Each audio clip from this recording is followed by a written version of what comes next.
আলহামদুলিল্লাহ, আমাদের আজকে ফেনীর উদ্দেশ্যে যে সমস্ত উপহার সামগ্রী আমরা নিয়ে যাব সে সমস্ত উপহার সামগ্রী প্যাকেটিং করা হচ্ছে।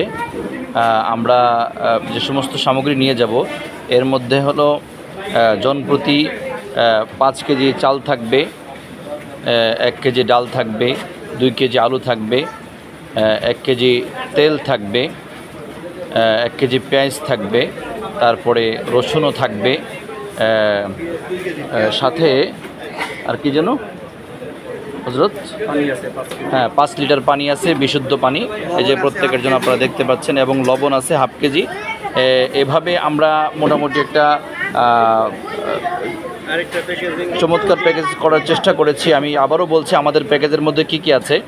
5 কেজি চাল হলো 5 কেজি, আলু হলো 2 কেজি, ডাল 1 কেজি, রসুন 250 গ্রাম, লবণ হাফ কেজি, তেল 1 কেজি, চিনি 1 কেজি, পেঁয়াজ 1 কেজি, পানি বিশুদ্ধ পানি 5 লিটার, তারপরে মোমবাতি আছে 6 পিস, গ্যাস লাইট এবং স্যালাইন এর ব্যবস্থাপনা আছে।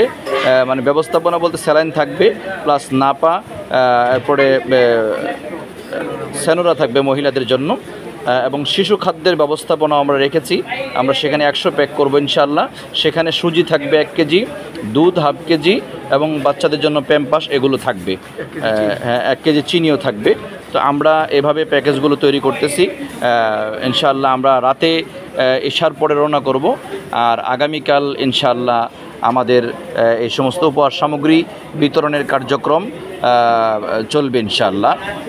আমরা ফেনীতে আগে সেখানে ক্যাম্প আছে পিসবের, সেখানে আমরা গিয়ে ইনশাআল্লাহ তারপরে আমরা কোন এলাকায় উপযুক্ত একেবারে যেখানে আমাদের এই সমস্ত উপহার সামগ্রী বিভিন্ন জায়গায় পৌঁছেনি, আমরা সেই জায়গাগুলো সন্ধান করে সে সমস্ত জায়গাতে ইনশাআল্লাহ আমাদের এই উপহার সামগ্রীগুলো পৌঁছে দেব। আল্লাহ তাআলা যেন আমাদের এই সফরকে কবুল করেন, এজন্য দোয়া করবেন ইনশাআল্লাহ।